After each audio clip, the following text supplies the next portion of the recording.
Selamat siang teman-teman.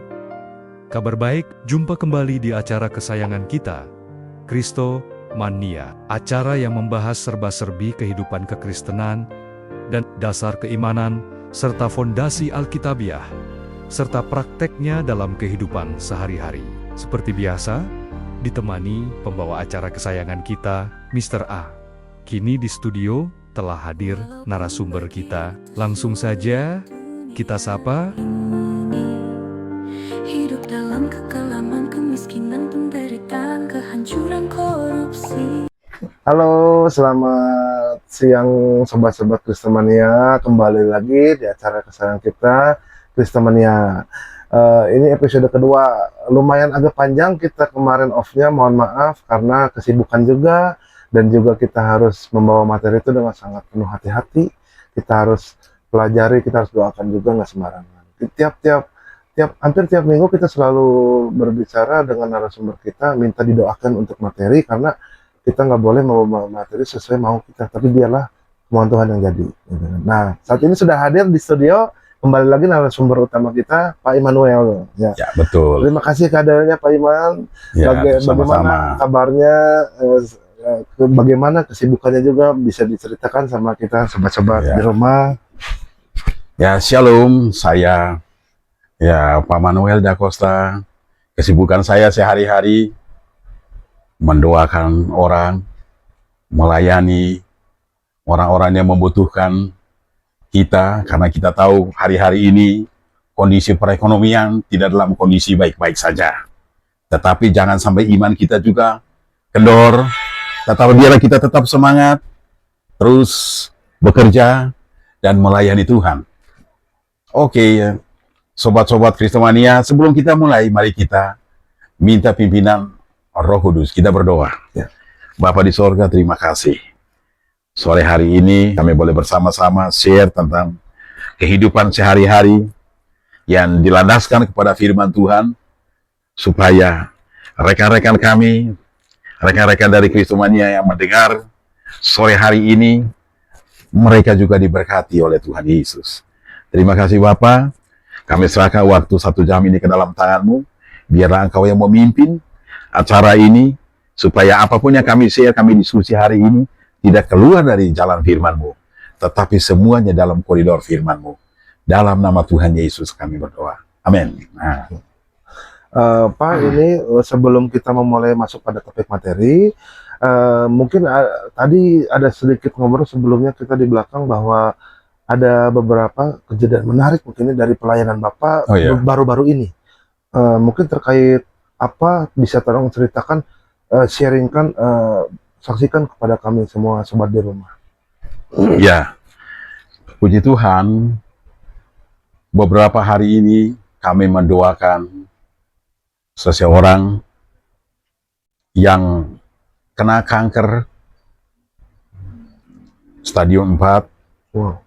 Dan pembuluh darahnya pecah menurut di kepala. Di kepala. Ya, karena dia kanker otak. Kanker otak. Waduh, berat. Menurut dokter, kehidupannya tidak lama lagi. Tetapi itu hanyalah konsep manusia. Tetapi perlu kita pahami bahwa dokter di atas segala dokter, pribadi yang memberi hidup, memberi nafas, belum angkat tangan. Artinya masih ada harapan untuk beliau kembali sehat. Dan kami mendoakan beliau, puji Tuhan, makin hari makin ada perubahan terjadi di dalam kehidupannya. Dan kita tahu bahwa semuanya itu terjadi karena kuasa Tuhan. Bukan karena kami, bukan karena manusia yang sama-sama hadir di situ mendoakan, oh, itu kesembuhan dari manusia, bukan. Dari satu pribadi yang datang dari sorga, yaitu Yesus. Kami berdoa dalam nama Yesus. Itu yang menyembuhkan, nama itu yang menyembuhkan. Dan puji Tuhan, kondisinya makin hari, makin membaik. Ini berita yang kami terima dari anak beliau sendiri. Ya puji Tuhan. Kami yakin, ibu ini ditolong Tuhan, pasti saudara dan saya di luar sana ketika mengalami hal yang sama, pasti ditolong Tuhan juga. Amin. Amin. Oke. Saya dengar katanya dari tadinya itu sempat harapan hidupnya tipis, si ibu itu. Katanya pendarahannya banyak. Tapi setelah didoakan dan terima Yesus, itu poin besarnya ya. Poin utamanya di sini adalah setelah dia terima Yesus, tadinya tidak percaya Yesus, tiba-tiba pendarahannya kering. Apakah benar kurang lebih seperti ini ceritanya? Puji Tuhan. Ya. Setelah beliau dengar apa yang kita doakan, Iya.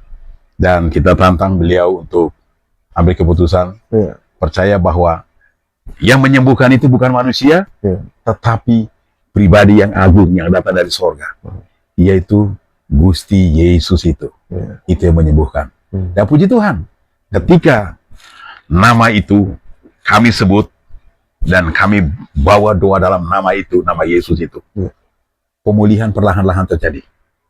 Saat itu juga gerak tangannya mulai. Beliau udah mulai salam begini. Wow, ini bagi kami bahwa Allah campur tangan di situ. Ada rencana Allah yang mulia untuk itu. Amin. Ya, puji Tuhan. Saya yakin siapapun kita ketika sakit, sebelum kita ke dokter, datang dulu terlebih dahulu dokter yang memberi hidup, memberi nafas. Baru kita datang ke dokter. Oke, mungkin itu yang bisa saya sampaikan sore hari ini. Betul, betul. Ya, biarlah kita masuk ke topik yang lain. Topik yang lain, iya. Nah, jadi gini Pak, ada pertanyaan nge-DM ke YouTube channel kita dari kalangan umat Kristiani, dari jemaat-jemaat lainnya. Nah, ada yang menanyakan gini, dia mengutip, kan di Alkitab ada ditulis bahwa Yesus tuh sempat pernah dibaptis oleh Yohanes Pembaptis, seorang manusia.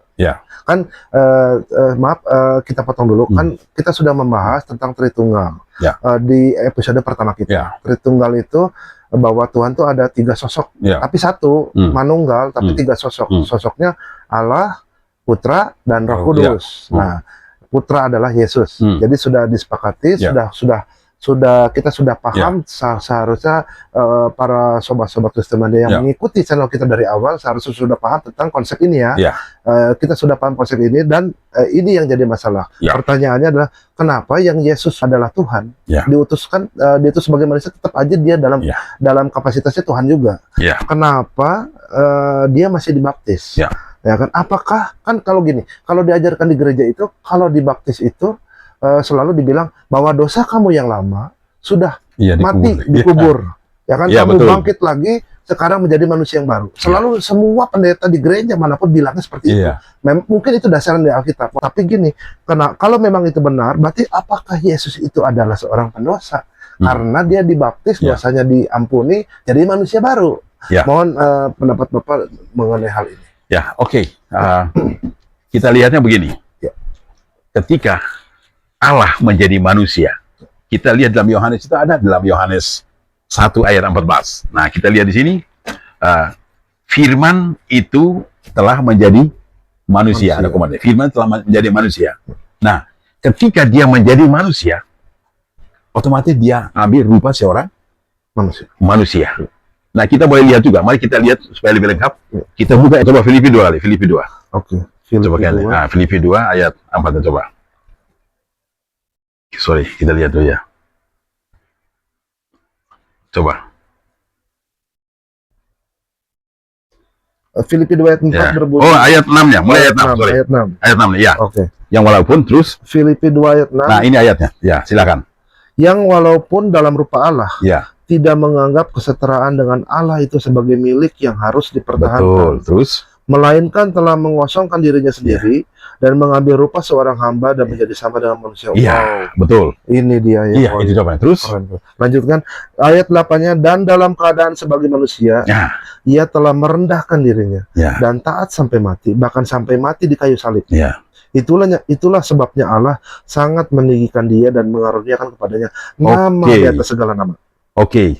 Melainkan telah mengosongkan dirinya sendiri dan mengambil rupa seorang hamba dan menjadi sama dengan manusia. Menjadi sama dengan manusia. Nah, menjadi sama dengan manusia di sini artinya Firman itu, Yohanes 14 ayat Yohanes 1 ayat 14, firman itu menjadi manusia. Nah, jadi Allah menjadi manusia. Menjadi manusia tujuannya apa? Menanggung dosa kita. Memikul dosa kita. Nah, untuk itu bagaimana caranya? Sebagai memikul dosa kan otomatis kan pasti Allah yang tadinya tidak berdosa dibuatnya menjadi dosa. Dibuat. Ya, dibuatnya menjadi dosa karena memikul dosa kita. Nah, bagaimana caranya? Dia dibaptis. Dibaptis kita lihat kan, artinya menguburkan, mati bersama Yesus dan bangkit bersama Yesus. Mati artinya menguburkan kehidupan lamanya dan bangkit bersama Yesus. Nah, kita lihat ketika dia bangkit, ya dia masuk ke dalam baptisan, keluar dari situ ada apa? Roh Kudus turun. Itu lambang Allah ya. Roh Kudus turun hinggap di bahunya. Kemudian tirai surga terbelah. Dan ada suara Allah. Inilah anakku yang kuutus. Inilah anakku. Ya. Bayangin. Artinya otoritas itu sudah diberikan kepada dia. Nah, kenapa? Dia kan Allah, kenapa harus dibaptis? Ini dia menjadi manusia. Memikul dosa saudara dan saya. Apakah Allah berdosa? Ya enggak, dia Allah. Masa dia Allah, dia berdosa? Ya kan? Ruhnya dia tidak berdosa. Kalau Allah menjadi manusia, kalau dia ada dosa, firman itu berdosa, ya saya nggak mau terima. Ngapain? Saya orang berdosa, terima yang berdosa. Ya mungkin, ya nggak? Betul nggak?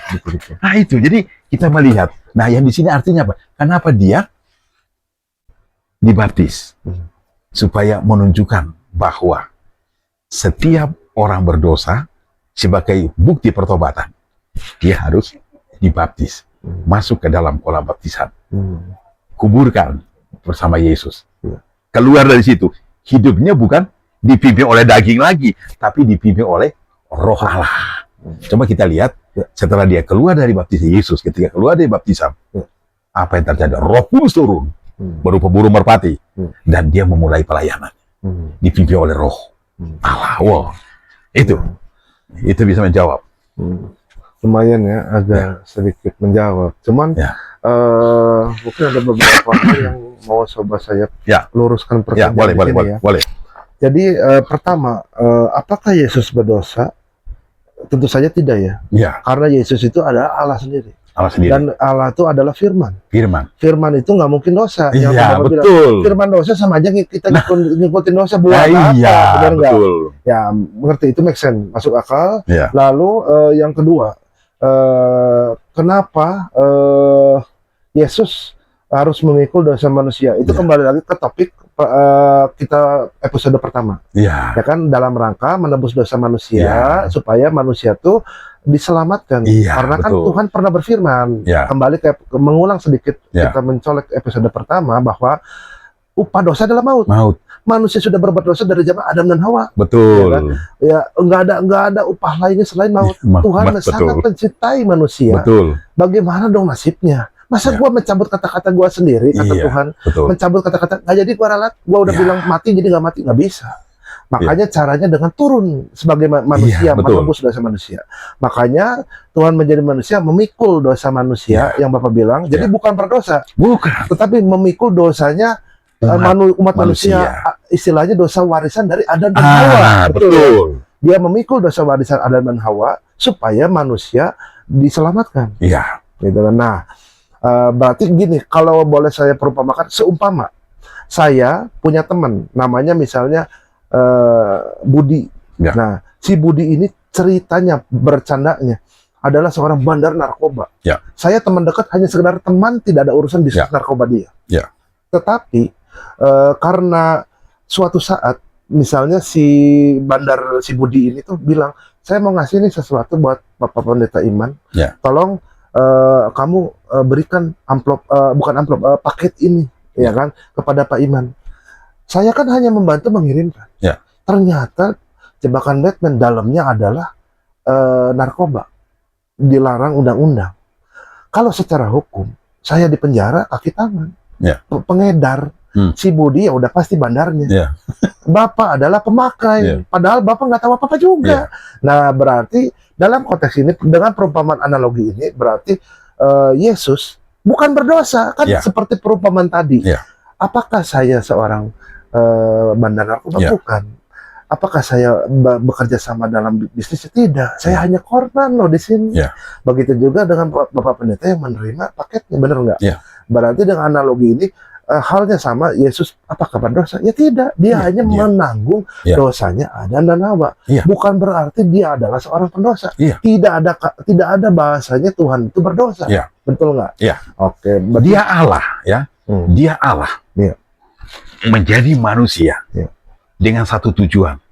Untuk menebus dosa umat manusia. Hmm. Yang percaya kepadanya, dosanya diampuni. Hmm. Dia memperoleh keselamatan yang kekal. Hmm. Iya, tidak mungkin orang berdosa bisa masuk kerajaan sorga. Nah, dengan usaha apapun juga tidak bisa. Dengan pencapaian apapun juga, kebaikan, amal, terus taat ibadah tidak menjamin dia masuk sorga. Kecuali dia datang kepada pribadi ini, Iya. percaya kepada nama Yesus itu. Hmm. Jadi Allah menjadi manusia Iya. dalam nama Yesus itu. Iya. Makanya dia dibaptis. Hmm. Dan dia keluar dari baptisan. Hmm. Roh Kudus turun berupa burung merpati. Iya. Dan bait suci, tirai bait suci terbelah menjadi dua. Iya. Ada suara Allah dari surga. Hmm. Bahwa otoritas Tuhan itu, Tuhan berikan kepada anaknya. Hmm. Dan dari situ, dia dipimpin Roh Kudus. Iya. Memulai pelayanan, kita lihat. Hmm. Dahsyat. Nah, itu kira-kira Hmm. bisa menjawab. Jadi sebentar, yang mau saya minta tambahan dari Bapak. Jadi apakah namanya pembaptisan itu wajib? Ya kan ya, ya. menurut Alkitab itu apakah wajib atau tidak pembaptisan? Ya. Ya kan, betulkah Yesus itu dibaptis itu juga sebagai contoh teladan bahwa harus seperti ini nih kalau orang dalam Tuhan. Menurut Bapak bagaimana? Nah, kalau menurut saya, Iya. ya baptisan itu, Iya. itu merupakan satu teladan. Teladan. Dia menunjukkan teladan kepada umat manusia bahwa orang berdosa itu harus bertobat. Iya. Dibuktikan lewat apa? Baptisan. Baptis. Itu gambaran kerendahan hati. Ini saya mau dibaptis. Iya. Saya mau bertobat. Memberi diri Iya. dibaptis. Dan saya mau kuburkan kehidupan lama saya Iya. di dalam air. Dan keluar. Mau hidup baru bersama Yesus. Dan setiap hari hidup saya dipimpin oleh Roh Kudus. Bukan dipimpin oleh kedagingan saya. Atau hawa nafsu saya. Iya. Tapi dipimpin oleh Roh Kudus. Jadi Nah, kan itu. Yesus saja udah nyontohin, gua aja dibaptis. Iya. Masa lu nggak Nah. nyontohin? Itu Betul dia. nggak? Itu dia. Betul. Yesus saja bukan orang pendosa. Iya. Dia tuh hanya menanggung, memikul dosa manusia. Iya. Dia aja dibaptis. Masa kita yang percaya katanya mengaku percaya dalam namanya, Iya. membuat mujizat dalam namanya, dalam nama Yesus, tapi kita nggak mau dibaptis. Nah. Betul nggak sih Pak? Seperti itu kurang lebih ya. Menurut saya aneh juga ya. Iya Kalau- aneh ya. Iya. Iya. Kok seperti itu ya. Iya. Melakukan segala sesuatu tapi nggak mau dibaptis. Baptis. Iya. Ada sesuatu yang dipertahankan dalam diri. Iya. Iya. Ya, menurut saya, Iya. ya, saya mau katakan apa sih yang kita pertahankan dalam diri ini? Hmm. Guru kita udah kasih contoh, Iya. udah kasih teladan. Apa salahnya kalau kita ikuti dia sih? Betul. Betul. Tidak ada yang sulit kok. Lalu Nah. mengenai metode pembaptisan, ini yang sering jadi kontroversi. Ya. Ya kita tidak bermaksud menyinggung Ya. aliran gereja manapun. Ya, betul. Cuman ini berdasarkan pengalaman dan pendapat Ya. Bapak pribadi Ya. sebagai hamba Tuhan, Ya. dan kita berdasarkan pandangan kita memandang apa yang ada di Alkitab. Ya. Menurut Bapak, apakah baptisan itu bagaimana yang ideal? Apa Ya. yang benar sesuai firman Tuhan? Apakah dipercik boleh? Apakah pakai botol aqua aja boleh? Terus ada lagi yang komat kamit cuma dipencet-pencet, pijit-pijit kepalanya. Ada yang kayak gitu baptisan, dikucek-kucek doang rambutnya. Menurut Bapak seperti apa yang benar, yang sesuai Ya. contoh dengan Alkitab firman Tuhan? Ya, kalau menurut saya ya, Iya. kalau menurut kacamata saya, Iya. ya saya orangnya nggak mau keluar dari Alkitab lah. Iya. Apa yang diperagakan dalam Alkitab, Iya. apa salahnya kalau kita ikut? Kalau hari gini kan, apa sih susahnya? Air. Berbeda kalau kita di padang gurun sana mungkin Iya. nyari air susah. Iya.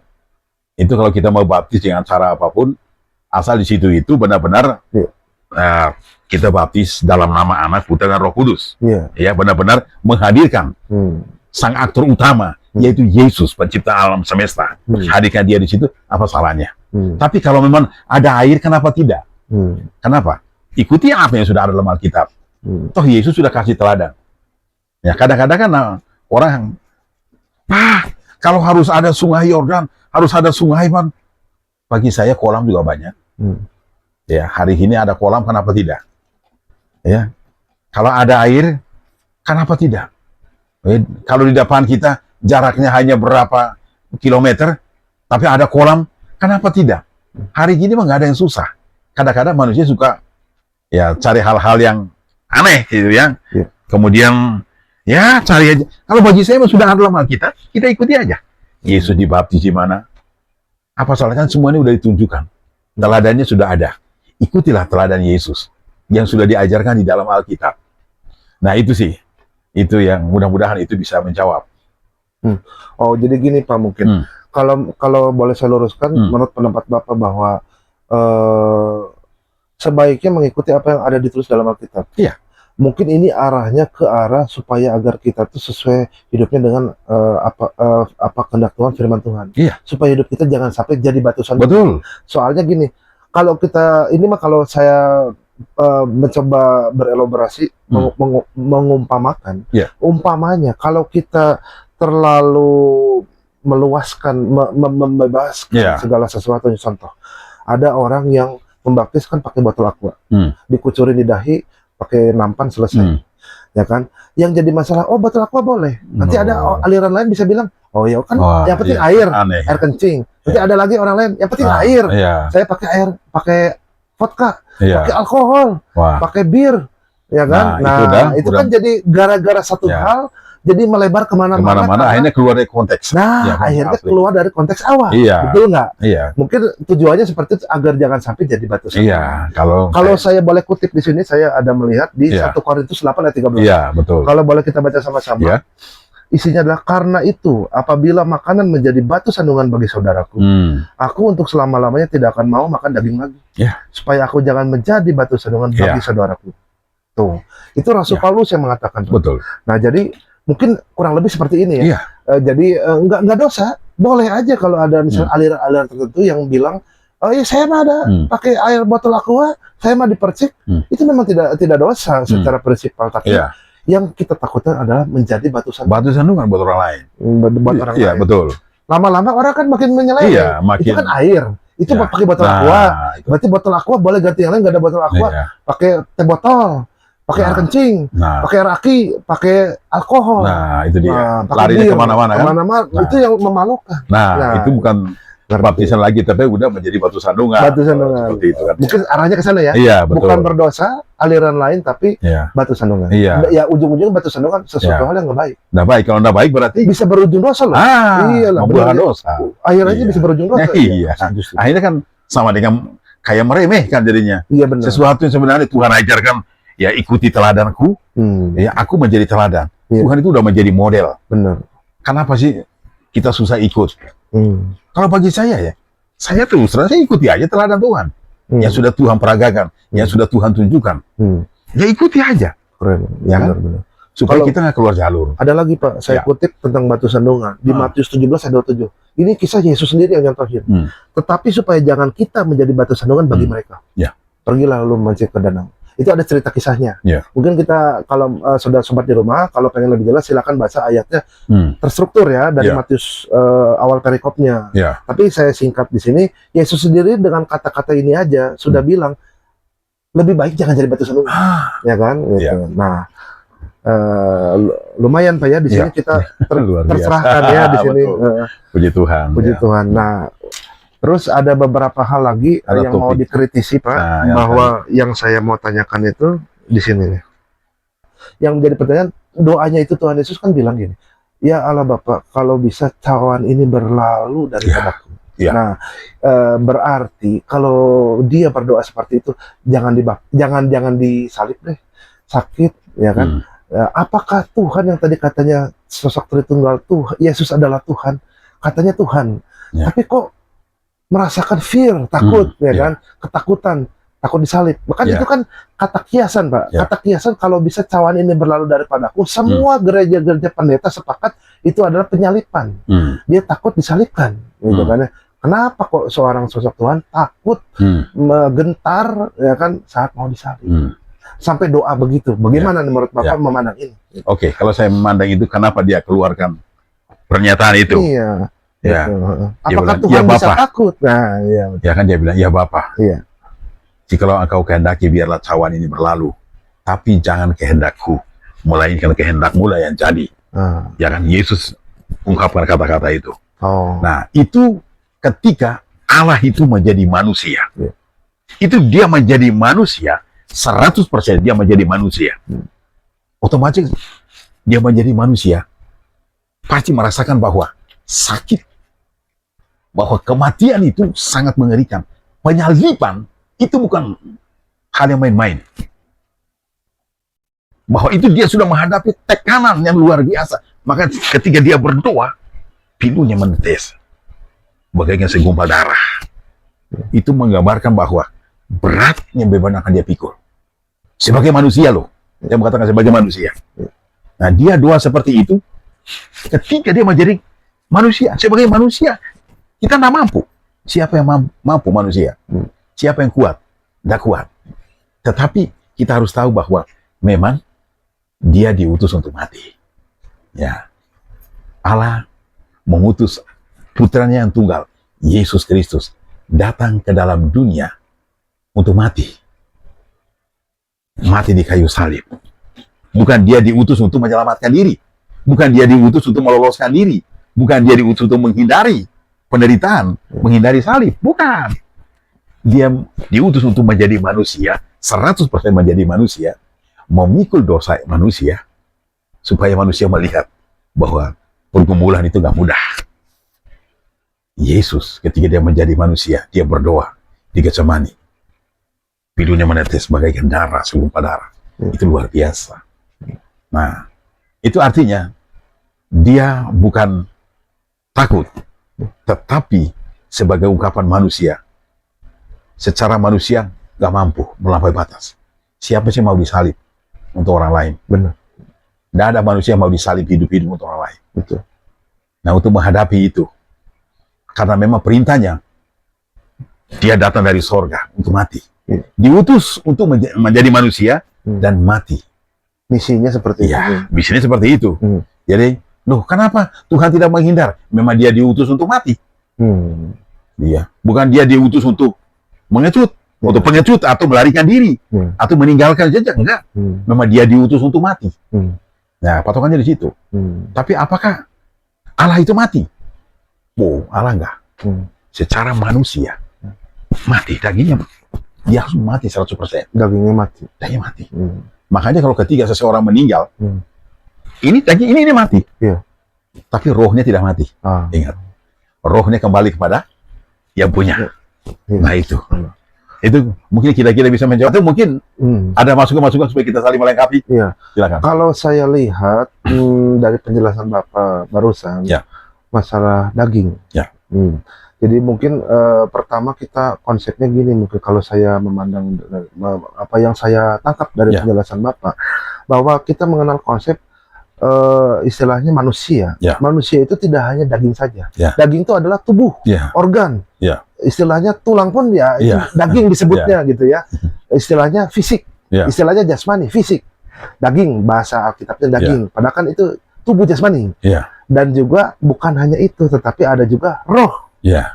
dan jiwa. Tubuh, jiwa, dan roh. Nah, roh dan jiwa. Ya. Trikotomi. Apa trigotomi? Ya, trigotomi. Wah, menarik nih konsepnya. Nah, berarti maksud Bapak ini kurang lebih bahwa Tuhan Yesus sebagai sosok yang menjelma menjadi manusia. Ya. Tetapi dia juga kan secara bersamaan juga adalah Allah itu sendiri. Ya. Nah, betul. tapi tubuh manusianya itu memang lemah. Ya. Ya kan? Dia bisa merasakan sakit. Amin. Ya kan? Tetapi dari doanya yang tadi disebut, makanya kan tadi saya lihat Bapak mengomentari secara lengkap. Saya hanya memotong, Tuhan kalau bisa cawan ini berlalu daripadaku. Itu kan kesannya apa? Yesus mesu-mesu. Ya. Kalau bahasa Jawanya mesu-mesu. Mesu-mesu itu apa? Bergumam, mendumel, Iya. berkeluh kesah. Ripuh aing hirup. Nah, Ya. istilahnya gitu ya bahasa Sundanya. Istilahnya gitu. Ternyata Bapak tadi mengutip utuh, bahwa kalimat utuhnya itu Tuhan bilang gini, ya Allah Bapak, kalau bisa cawan ini berlalu lah daripadaku. Tapi biar, nah ini kata penting, kata kuncinya di sini yang terakhir, tapi biarlah kehendakmu yang jadi. Iya. Nah, yang pertama ditekankan itu adalah kalimat pertama, dia menyatakan daging. Ya. Daging itu adalah lemah, ya kan? Yesus merasakan, waduh, besok saya disalib, ya kan? Wah, sakit, daging lemah. Tapi roh itu lebih kuat daripada daging. Amin. Makanya dia bilang, biarlah kehendakmu yang jadi, bukan kehendak saya. Gitu. Kenapa? Istilahnya itu Yesus bilang kalimat terakhir itu, biarlah kehendakmu yang jadi, bukan kehendak saya. Artinya, saya udah setuju kok, udah jalan aja. Gue mau disalib, salib aja. Betul, ya. Kalau bahasa sudahnya, gasken. Saya udah setuju, gasken Betul, aja, gitu kan ya. Nah, kurang lebih seperti itu mungkin, Pak. Bener betul, nggak? Kurang lebih gitu. betul sekali. Karena kita melihat begini, karena dia ketika ungkapkan kata-kata itu, dia datang murid-muridnya bukan malah, kan murid-muridnya kan tadi kan disuruh nunggu dan berdoa. Malah bukan berdoa, malah ketiduran mereka.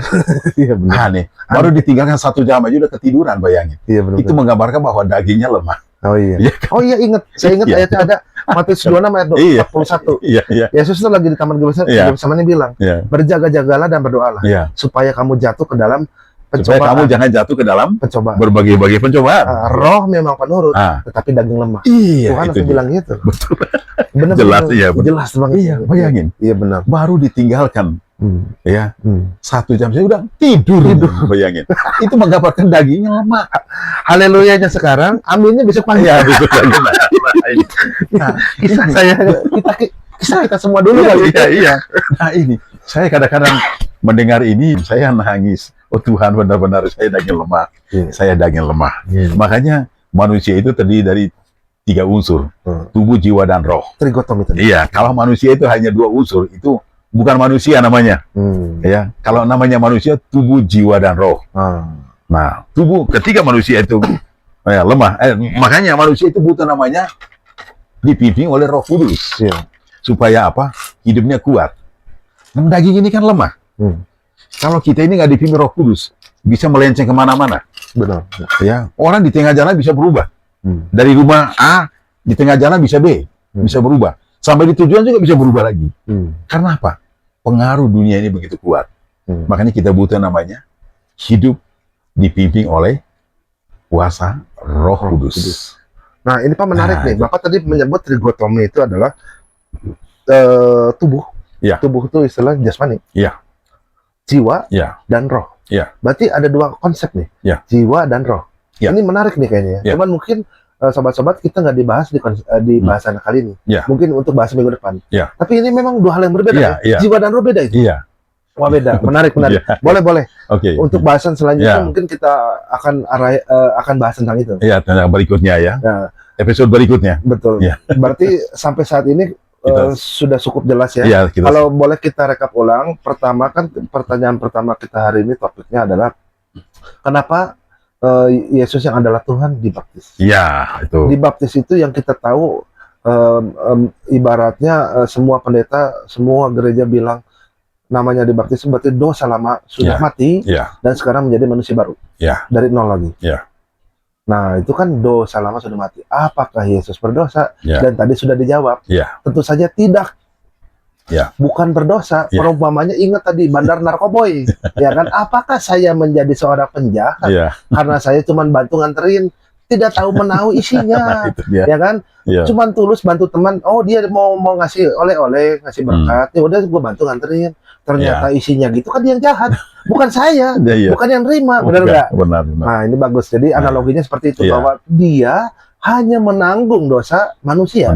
Adam dan Hawa, dan termasuk kita semua. Kita semua. Nah bukan berarti membuat dia jadi pendosa, bukan. Dia Allah. Allah kok. Dia hanya menanggung dosanya supaya apa? Udah di topik episode yang pertama ya.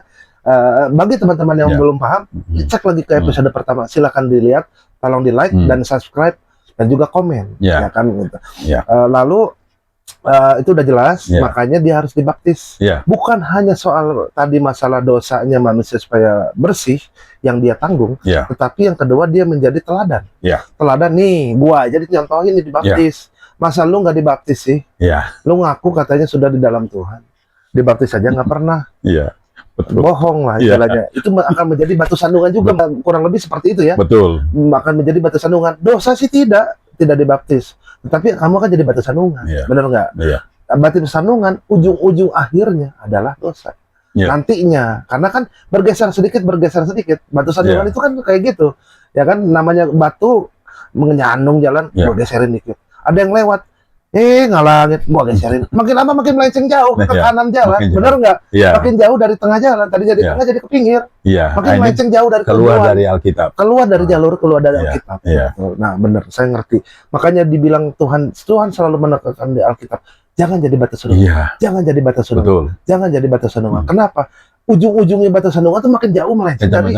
Makin jauh ujungnya amblas. Iya, ujung akhirnya. Jangan bilang ujung sekarang. Iya. Ujung sekarang baru berarah belok, belum Iya. belum belum Belum. bergerak. Kelihatan. Semua orang cuap-cuap, ngomeng-ngomeng, Iya. bilang enggak dosa, enggak apa. Iya. Belum. Nanti lihat ujung akhirnya. Makin belok nyungsap ke dosa. Betul. Ngerti. Nah, jadi udah terjawab pertanyaan pertama bahwa kenapa dibaptis tidak berdosa, Iya. udah jelas, Iya. ya kan. Sesudah gitu, yang kedua pertanyaannya, loh, kenapa di Getsemani ngomong begitu Iya, Yesus? iya. Kita harus bicara utuh. Utuh, Seperti yang seutuh. tadi Bapak contohin. Jangan sepotong-sepotong. Jangan dipotong, jangan sepotong-sepotong. Seutuhnya Tuhan bilang gini, Iya. Tuhan, kalau bisa cawan ini berlalu daripada aku, kata Yesus. Iya. Tapi tak ada Iya. tapinya. Iya. Belakangnya ini yang penting, Iya. yang sangat krusial. Iya. Tapi biarlah kehendakmu yang Mulai jadi. jadi. Jangan kehendakku. Ya, Nah, ini perumpamannya gini, tapi Pak. biarlah kehendak mulai yang jadi. Betul. Wow. Perumpamannya gini, kalau kita seorang ayah, ya kan, Bapak aja deh, Bapak ayah saya. Saya tuh anak, saya datang ke Bapak. Pak, saya minta uang lah 2.500.000. Buat apa, nak? Buat beli PS2, Pak. Gitu kan ya, misalnya gitu. Tapi kalau nggak ada, nggak apa-apa, Pak. Iya. Berarti kan Bapaknya rata-rata jawabnya, ya sudah, nggak usah, nggak ada, Bapak. Benar nggak? Iya. Tapi kalau Iya. dibalik, ngomongnya dibalik nih. Iya. Bukan nggak apa-apanya di terakhir, nggak apa-apanya tuh di belakang. Kalau nggak ada duit sih nggak apa-apa, tapi sih saya pengen banget namanya PS2, pengen banget. Udah lama nggak punya mainan, Iya. tolong sih, Pak. Itu mau nggak mau Bapaknya menafsirkan beda loh. Menafsirkannya apa? Harus ngasih loh, karena endingnya begitu, Iya, benar nggak? benar, Ending benar. kata-katanya begitu. Beda loh, susunan kata tuh sangat beda, teman-teman. Iya. Betul nggak seperti Betul, itu, Pak? betul, ya? iya. Nah, berarti susunan kata itu beda, sangat ngaruh. Ada, ya. Daging yang disebut di awal, kedagingan. Kalau Ya. bisa cawan ini berlalu Ya. daripadaku. Itu menyatakan, menunjukkan kita bisa belajar dari kisah ini bahwa Yesus dalam kapasitas sebagai manusia dan Ya. kita pun adalah manusia. Ada sisi Ya kan? lemahnya. Ada sisi lemahnya, yaitu Ya. kedagingan. Kadangnya, ya. Daging itu lemah. Ya. Ya kan? Iya. Berarti daging itu lemah. Ya. Nah, udah gitu, tapi roh itu kuat. Ya. Makanya Tuhan itu bilang di akhir, Yesus bilang, tapi biarlah kehendakmu yang jadi. Ya. Kan ya? Betul Pak ya? Betul. Nah, berarti ini kita sudah belajar dua hal Ya. tadi, sudah jelas semua, gitu kan, bahwa bukan Tuhan takut. Ya. Tuhan hanya di sini menggambarkan, memberi pelajaran kepada kita. Pelajaran sangat berarti bahwa tubuh itu lemah, Ya. manusia itu lemah. Ya. Yesus pun mencontohkan bahwa sebagai tubuh itu lemah, dia bilang cawan ini berlalu. Ya. Tapi Tuhan bilang roh itu kuat. Iya. Makanya di akhir kalimat dia bilang, biarlah kehendakmu yang jadi. Ya kan? Nah, jadi kawan-kawan, dari mudah-mudahan episode kedua ini kita sudah tercerahkan Ya. ya. Sudah tercerahkan apa yang butek di otak selama ini, yang nggak paham loh. Kok Ya. gini di Alkitab? Kok Yesus ada takut? Ya. Ya kan? Kok Yesus dibaptis? Katanya Tuhan, Tuhan Iya. dibaptis. Iya. Nah, teman-temannya sudah jelas, sudah kita jawab dengan Ya. sangat gamblang, sangat jelas di dalam pertemuan ini. Mudah-mudahan jadi manfaat. Mohon maaf atas segala kekurangannya, dan juga mohon terus bantu dukung share atas segala pekerjaan kami ini supaya kami lebih semangat dengan like, komen, subscribe, dan juga kalau bagi jemaat-jemaat yang sangat tersentuh dengan pelayanan Pak Iman ini, pengen didoakan atau pengen memberi berkat, silakan nanti kontak kepada admin, nanti kita cantumkan. Jadi nanti kalau misalnya dari ada yang butuh apa, kita tinggal chat ke admin, mau didoakan mau apa, nanti admin sampaikan kepada pendeta, atau nanti Bapak Pendeta yang menghubungi Bapak Ibu sekalian. Gitu. Siap teman-teman, teman-teman Kristomania, minggu yang akan datang kita akan bahas ya apa itu tubuh, apa itu jiwa dan roh. Nah, terus yang kedua tuh kita bahas dua topik. Ada nggak perbedaan Yesus dan Allah? Karena ada pertanyaan ini, teman-teman Kristomania, kami terima dari saudara-saudara kita. Ada nggak perbedaan antara Yesus dan Allah? Nah, untuk bahas topik ini, Iya. minggu yang akan datang kita bahas ini. Pak, ada Allah juga dalam A-nya kecil. Iya, Itu juga beda lagi kan? beda. Beda lagi. Beda. Nah, itu juga mungkin dibahas ya? Iya, dibahas juga. Menarik, menarik. Allah yang mana nih? Allah yang mana nih? Allah besar, A-nya besar, A kecil. Terus Allah dengan Yesus. Boleh. Allah yang mana nih? Wah, menarik. Dua topik ya? Iya, dua topik. Kita Yang akan bahas. pertama jiwa dan roh, Iya, yang kedua Allah dan Yesus. iya. Beda nggak? Ini ada pertanyaan seperti ini. Oke, ya rekan-rekan Kristomania, Iya. kita akan akhiri episode ini. Nanti kita berjumpa lagi ya, minggu yang akan datang. Mari kita berdoa. Bapa di sorga, terima kasih. Kami bersyukur. Kami udah bahas dua topik ini boleh selesai dengan baik. Ampuni dosa kami. Ketika kami bahas ini ada kata-kata yang menyimpan dari kebenaran firman-Mu. Tuhan, kami minta Engkau ampuni kami. Tapi satu hal yang kami rindu, bahwa biar lewat podcast ini, biar podcast ini semua diberkati oleh Tuhan. Amin. Kami diberkati, rekan-rekan kami yang melihat ini juga kami sama-sama diberkati oleh Tuhan. Amin. Berkati peralatan yang kami gunakan ini, agar semuanya untuk hormat, kemuliaan, kebesaran nama-Mu. Dalam nama Tuhan Yesus kami berdoa. Amin. Selamat sore, sampai jumpa. Terima kasih telah menonton video ini. Jika kamu menikmati konten yang kami sajikan, jangan lupa untuk like dan subscribe. Aktifkan juga lonceng notifikasi agar tidak ketinggalan video terbaru dari kami. Kami akan hadir setiap minggu dengan topik menarik yang pastinya akan menginspirasi dan menghibur kamu. Sampai jumpa di video selanjutnya, dan tetaplah terhubung. Pelayananku, jadikan ku kepala dan bukan ekor, jadikan ku naik dan bukan turun, jadikan ku